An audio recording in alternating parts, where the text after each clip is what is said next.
abordamos la segunda sesión que hemos dedicado al inicio del siglo XVIII y la Guerra de Sucesión. Como vimos en la primera parte, el ascenso del archiduque Carlos al título de emperador de Austria en 1711 rompe la gran alianza de los Habsburgo con Inglaterra y Holanda, que, junto con la renuncia de Felipe de Anjou a sus eventuales derechos al trono de Francia en 1712, darán lugar al fin de la guerra internacional. Esa paz internacional es por lo que empezamos en esta segunda parte. Se ratificó en los tratados de Utrecht y Rastatt de 1713. Veremos con detalle sus consecuencias, que en algunos aspectos se prolongan hasta nuestros días, y de cómo constituyeron el inicio de la hegemonía del Reino Unido. Las Cortes de Cataluña no aceptaron lo acordado en Utrecht, y la guerra civil entre el Reino de Castilla, partidario del Estado centralista y vertical de los Borbones, y el Reino de Aragón, Cataluña y Valencia, partidario del Estado federal de los Austrias, continuó.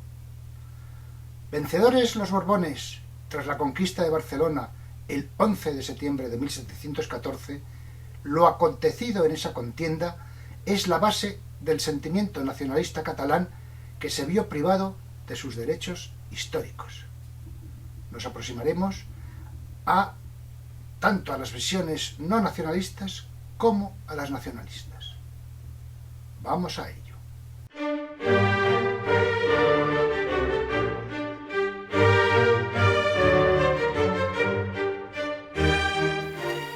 La simple enunciación de los principales puntos de los tratados de Utrecht nos dan idea de la trascendencia que han tenido, porque han sido consecuencias que se han prolongado desde el siglo XVIII al tiempo presente, al XXI.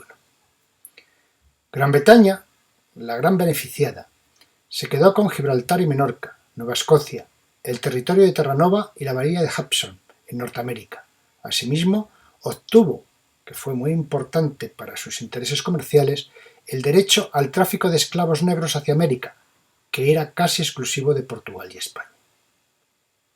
La Casa de Saboya recuperó Niza y recibió la isla de Sicilia, siendo aceptada su denominación como Reyes de Saboya y Sicilia, que en la reunificación italiana se convertirían en los Reyes de Italia. Nació la denominación de Reino de Prusia, antes Brandenburgo, a la cual se adicionaron varios territorios del norte de Europa. Portugal recuperó la colonia de Sacramento en América. Austria obtuvo Nápoles, Flandes y Cerdeña. El archiduque de Austria se convirtió en emperador y firmó que abandonaría cualquier reclamación sobre el trono español. Francia consiguió el Principado de Orange en Provenza y acordó apoyar a la corona inglesa en contra de las pretensiones de los Estuardo, antiguos aliados franceses en Escocia. Felipe V fue reconocido como rey de España y renunció definitivamente a cualquier pretensión sobre la corona francesa y a la unificación de ambos reinos. Como acabamos de señalar, el gran beneficiario de este conjunto de tratados, de Utrecht y Rastatt, fue Gran Bretaña, que además de sus ganancias territoriales, obtuvo cuantiosas ventajas económicas que le permitieron romper el monopolio comercial de España con sus colonias. El Tratado de Utrecht conseguía el deseado equilibrio entre las potencias europeas, según el cual ningún Estado continental debía detener un poder excesivo. España quedaba limitada a la península y los territorios de ultramar, y Francia, en Europa, se quedaba como estaba. Lo que perdía era poder hegemónico, persuasión e influencia. De Utrecht salía muy reforzada Austria, que nunca había soñado con poseer territorios en Italia, y dos pequeñas regiones que adquirían rango de reino, Saboya y Prusia. Pero fue Inglaterra quien jugó mejor sus cartas. Centró toda la negociación en aumentar su poderío naval y, salvo Gibraltar y Menorca, no quiso más botín que el beneficio comercial. Menorca se recuperará definitivamente para España en 1802, pero Gibraltar será hasta nuestros días una piedra en el zapato, inexpugnable por tierra e inconquistable en un ataque combinado debido a la supremacía inglesa en el mar. En definitiva, supuso el fin del Imperio Español de los Austrias y el inicio de la hegemonía de Gran Bretaña. La guerra continúa en España como guerra civil, hasta que el 11 de septiembre de 1714 cae la última resistencia fiel al archiduque Carlos, que era Barcelona. La caída de Barcelona puso fin a la guerra civil, pero esto es un hecho controvertido que aún hoy en día es contemplado desde distintos puntos de vista. Veamos, en primer lugar, la visión no nacionalista. La recogemos de Francisco Javier Tostado. El 10 de julio de 1714, las Cortes catalanas, que representaban al clero, la nobleza y la burguesía, no reconocieron el Tratado de Utrecht y, a pesar de que Inglaterra les retiró su apoyo, decidieron continuar la guerra. No se trató de una guerra para separarse de España, sino que los seguidores en Barcelona de Carlos de Habsburgo trataron de imponer su candidato al resto del país, lejos de la influencia francesa, de la que recelaban tras la cesión del Rosellón a la corona francesa medio siglo antes por la firma de la Paz de los Pirineos. Podríamos decir que los catalanes reaccionan contra Francia y no exactamente contra España, sin olvidarnos que también fue promovida para poder seguir manteniendo los privilegios, amenazados en parte por la prepotencia, incompetencia y orgullo del virrey de Cataluña, Francisco Fernández de Velasco, censurado, aunque tarde, por las autoridades de Madrid. Algunos políticos nacionalistas dicen que ese día celebran una derrota y otros una victoria, como si la lucha del 11 de septiembre de 1714 enfrentara a catalanes contra españoles, como si Cataluña hubiera luchado ese 11 de septiembre para independizarse de España, algo que la historia desmiente. Al final, quien resultó vencedor de la guerra fue la monarquía de Gran Bretaña, que consiguió el dominio del Atlántico y el Mediterráneo. Para unos, Casanova, que era el conseller en cap de la Generalitat, fue un héroe que defendió los fueros defendiendo a Cataluña dentro de España. Para otros, Casanova es el icono del catalanismo y del independentismo. En este caso, subrayan, lo histórico deja paso a la ficción. La victoria borbónica en la Guerra de Sucesión llevó a la abolición de las instituciones catalanas tras la promulgación de los decretos de nueva planta en 1716. Sin embargo, Cataluña, lejos de empobrecerse, inició un resurgimiento económico bajo la protección de la corona, especialmente con el rey Carlos III, con el que Cataluña accede al libre comercio con América. Como pueden imaginar, la interpretación desde el punto de vista nacionalista no coincide. Lo que vamos a ver a continuación está extraído directamente de la web oficial de la Generalitat de Cataluña, que pueden visitar en cualquier momento. Según explican en la parte de referencias históricas. La derrota de 1714 tuvo consecuencias que afectaron a todos. Los decretos de nueva planta, el conjunto de reglas promulgadas por Felipe V tras la guerra para implantar el absolutismo en sus dominios, significaron la abolición de las constituciones y de las instituciones propias catalanas con la intención de amoldar los territorios de la monarquía hispánica a las leyes de Castilla. Los catalanes perdieron derechos seculares como las garantías procesales, mediante las cuales nadie podía ser encarcelado sin el expreso mandato del juez y se aseguraba que todo el mundo tuviera acceso a la justicia. También fue suprimido el derecho que permitía que el daño que provocara un empleado público o un ciudadano fuera inmediatamente reparado, y la legislación a propósito de la inviolabilidad del domicilio y de la correspondencia. En conclusión, los decretos de nueva planta supusieron para Cataluña la pérdida del control económico, fiscal, judicial, aduanero y monetario, y de una capacidad legislativa avanzada a su época. Las secuelas aún se perciben en ámbitos como el cultural, ya que fue entonces cuando la lengua castellana pasó a ser oficial y obligatoria en la administración y en la judicatura, y el fiscal, dado que el país no ha vuelto a tener en este aspecto la soberanía interior a los citados decretos. La última fase del conflicto se centró en el sitio de Barcelona entre julio de 1713 y septiembre de 1714, que captó la atención de todo el continente. La ciudad fue defendida por compañías creadas por los gremios, bajo las órdenes de Antonio Villarreal y Rafael Casanova.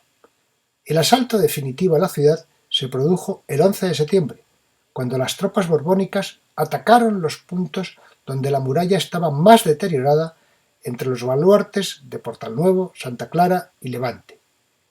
Casanova lideró el contraataque y fue herido. Por su parte, Villarroel contraatacó en la plaza del Born, pero también fue gravemente herido.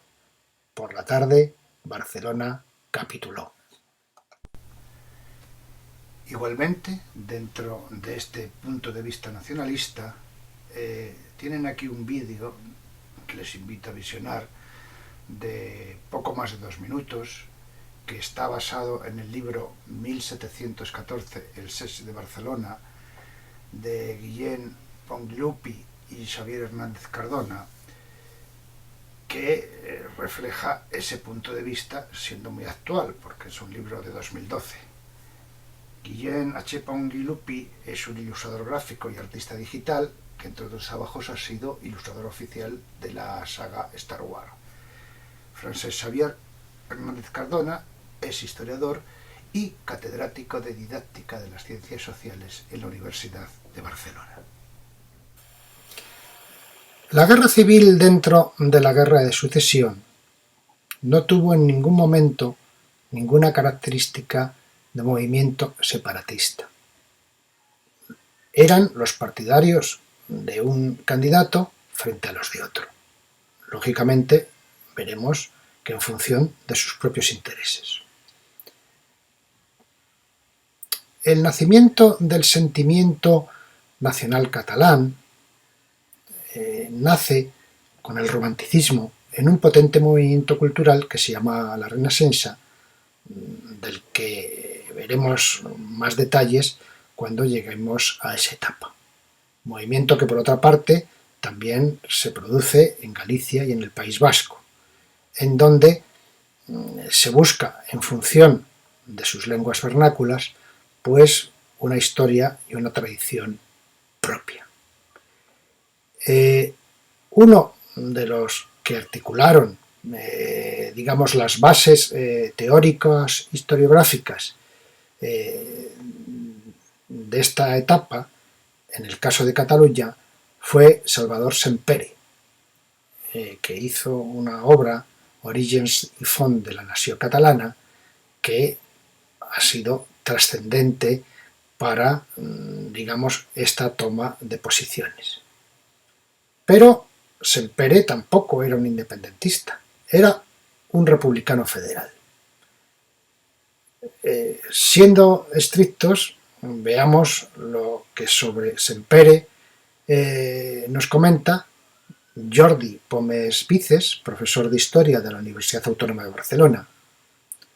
Él indica que durante el sexenio democrático, es decir, a partir de 1868, cuando se expulsa de España a Isabel II, se manifestó en Cataluña un federalismo de base krausista diferenciado del federalismo krausista que se defendía en Madrid, que era fundamentalmente el republicanismo más de orden, encabezado por Nicolás Salmerón o Emilio Castelar, que fueron dos de los presidentes de la Primera República Española. Este federalismo regionalista catalán tuvo, explica Jordi Pomes Vices, en Salvador Sempere y en Eusebi Pascual sus principales valedores teóricos, que postulaban la defensa de una Cataluña bien integrada políticamente como Estado federal dentro del conjunto de la nación española o ibérica, aunque con un alto grado de competencias exclusivas, con el objetivo de que quedaran garantizadas sus particularidades culturales, económicas y del derecho civil. La afirmación de ese federalismo, como hemos comentado, se enmarca en el contexto de la Renascença catalana. En el diccionario biográfico de la Real Academia de la Historia, uno de sus autores, Xavier Baró, que se ocupa de la entrada correspondiente a Sant Pere, señala que lo que hace este autor es plantearse de hasta qué punto la derrota de los catalanes en la Guerra de Sucesión puede considerarse como el fin de su nación. Para Sant Pere, ¿qué es lo que murió el 16 de enero de 1716, fecha de los decretos de Nueva Planta? Pues pura y simplemente un Estado, un modelo de ser político del pueblo catalán.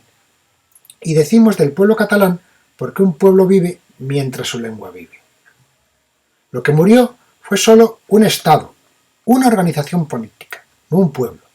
Y cuáles sean los destinos de ese pueblo en lo futuro, esto lo escribirán en la continuación de los siglos sus historiadores. Por otra parte, Sant Pere criticó la falta de rigor de historiadores como Antoni de Bofarull. A pesar de eso, otro gran historiador, ya del siglo XX, Jaume Vicent Vives, tildó la obra de Sant Pere como romántica. Tengan en cuenta que el romanticismo despertó una auténtica pasión por la historia, no siempre fieles a los hechos, sino, digamos, muy adornada.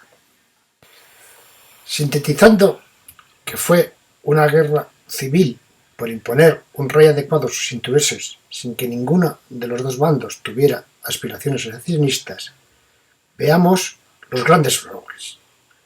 Reino de Castilla, partidario de los Borbones y su política centralista. Reino de Aragón, que comprendía Aragón, Valencia y Cataluña, partidario de los Austrias y su política federal. ¿Cuáles son los conceptos que se oponen?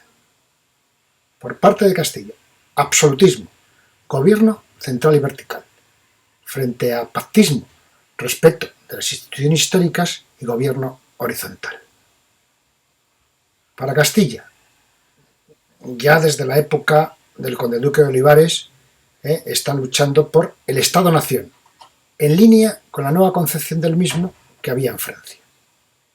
¿Qué quieren en Aragón? Unión de reinos, que era el modelo de los reyes católicos y del Sacro Imperio Romano-Germánico, por ejemplo, de Carlos V.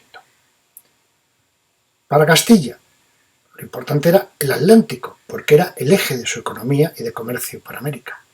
Pero para Aragón, lo importante era el Mediterráneo, que era el eje de su economía, el eje de la economía fundamentalmente de Cataluña y Valencia.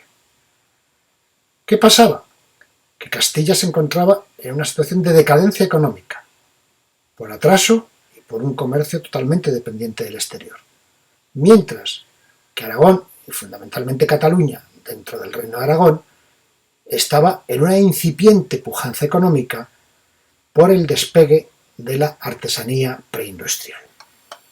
Con respecto a esta guerra civil por el modelo de Estado, John Eliot, en su obra La España Imperial, a la que ya nos hemos referido al principio, destaca que a partir del 12 de septiembre de 1714, Felipe V, a diferencia de Felipe IV, no era solo rey de Castilla y conde de Barcelona, era rey de España.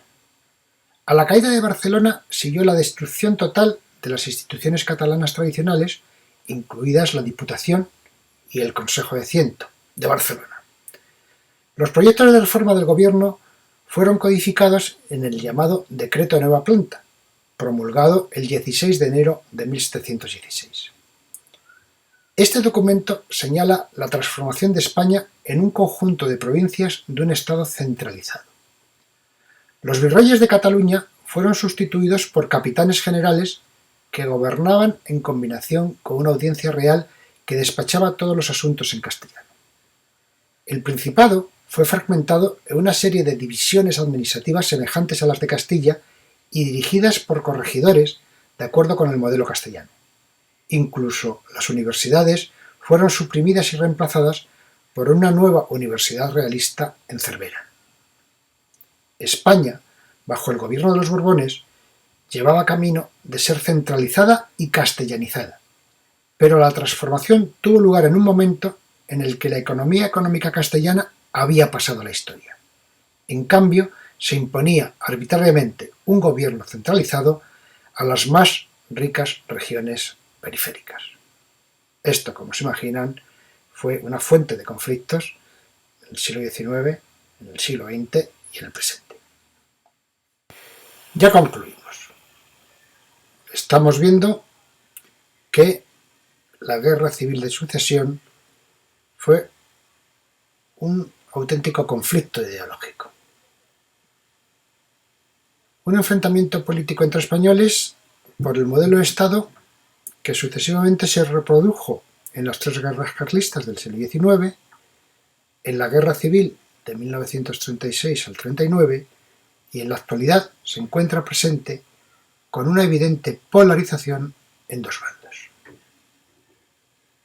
En la posguerra civil, el régimen franquista, al igual que utilizó la figura de Isabel la Católica como paradigma de la unidad de España, que en realidad fue solo una unión dinástica, también recurrió a la Guerra Civil de Sucesión de 1701 a 1714 para exaltar el centralismo y el gobierno vertical.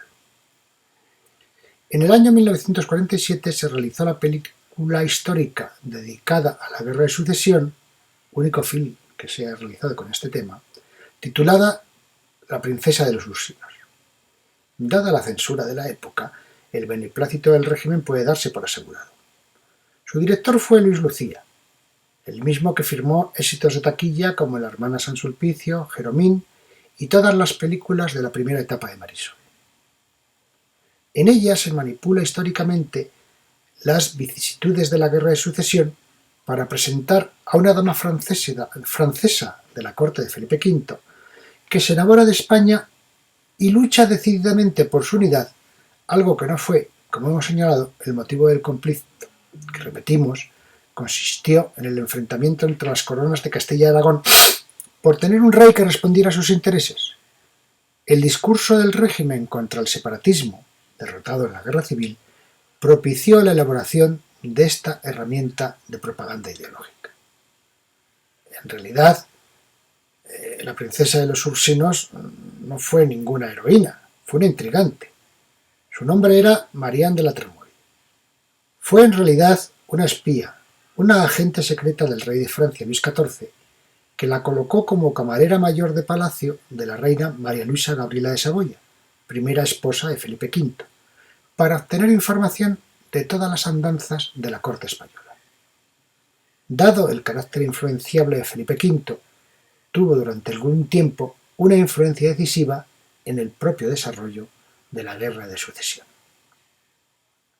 Es posible visionar La princesa de los Ursinos, dirigida por Luis Lucía en 1947, en el canal de YouTube Just Watch, que ofrece una prueba de acceso gratis a esta y otras películas por 30 días.